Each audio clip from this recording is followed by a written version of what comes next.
देखो, सब लोग थोड़ा सा ध्यान से सुनना।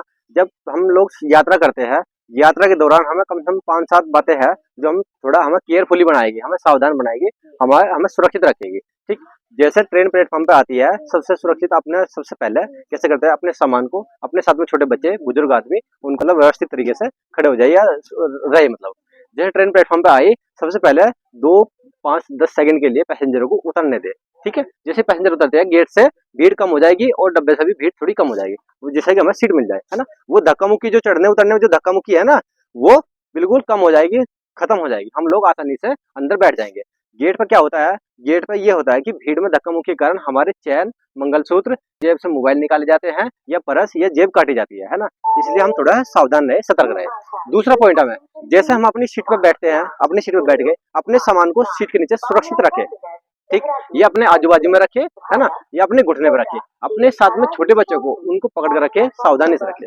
तीसरा पॉइंट, हम यात्रा के दौरान कोई भी किसी भी व्यक्ति से खाने पीने की चीजें ना ले। ठीक है, सावधान रहे।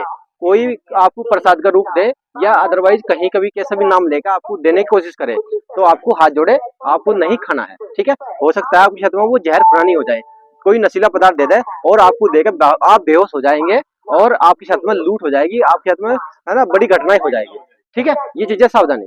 तीसरा पॉइंट, जैसे हम लोग गेट के पास में खड़े होकर यात्रा करते हैं ना, सावधान रहे, गेट के पास बिल्कुल यात्रा खड़े होकर ना करे, है ना। उससे हो सकता है कि आउटर में कोई संदिग्ध व्यक्ति खड़ा हो और वो डंडा मार के आपका मोबाइल छिना ले, बड़ी घटना हो सकती है। ठीक, गेट के पास में बैठी जो आसपास की जो सीट रहती है, वहां थोड़ा सावधानी से रहे। कोई ट्रेन में पहले से कोई संदिग्ध व्यक्ति घूम रहा है और उसकी निगाहें आपके मोबाइल, पर्स या चैन, मंगलसूत्र पे आदि पे है ना, तो वो आउटर में जैसे ट्रेन स्लो हुई, ऐसे ही वो क्या ये सारी चीजें लेगा, छीनेगा और वो उतर कर भाग जाएगा और हम लोग बेबस हो जाएंगे, हम लोग नहीं पकड़ पाएंगे, हम उतर नहीं पाएंगे, है ना। इसलिए सावधान रहे और सुरक्षित रहे। चौथा पॉइंट, जैसे केबिन में हमारे जो वो रेड हैंडल टाइप होता है ना, वो चैन पुलिंग का, जैसे सर ने अभी बताया, उसके बारे में सावधान रहे। वो बहुत इजीली दब जाता है, बच्चों को दूर रखे, उस पर सामान न टांगे, है ना।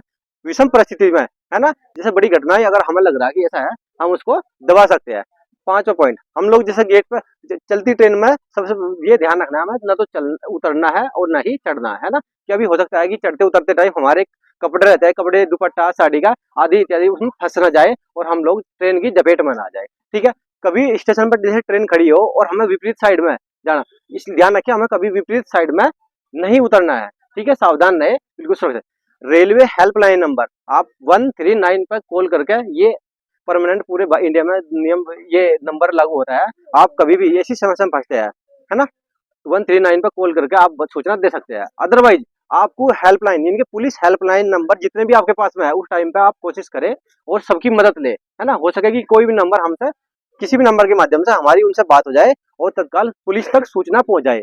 आपकी मदद के लिए अगले स्टेशन पे, है ना, पूरा स्टाफ उपस्थित मिलेगा और आपकी बाकायदा है, सब बातें सुनी जाएगी, हो सकता है कि कोई कार्रवाई हो जाए। ये चीजें बहुत सारी बातें सावधानी की है ना, बताने के लिए बहुत सारी बातें हैं और भी ज्यादा अलर्ट रहने की है। आप लोग ये चीजें देखना, और मैं ये वीडियो यूट्यूब पर डालेंगे, इस यूट्यूब पर कर्तव्य पथ 598 के नाम पर वीडियो आएगी, और आप लोग ये वीडियो को ज्यादा से ज्यादा शेयर करना, ताकि हम अपने परिवार को सुरक्षित रख सके और अदरवाइज और पैसेंजर भी जागरूक रह सके। ठीक है, धन्यवाद, जय हिंद।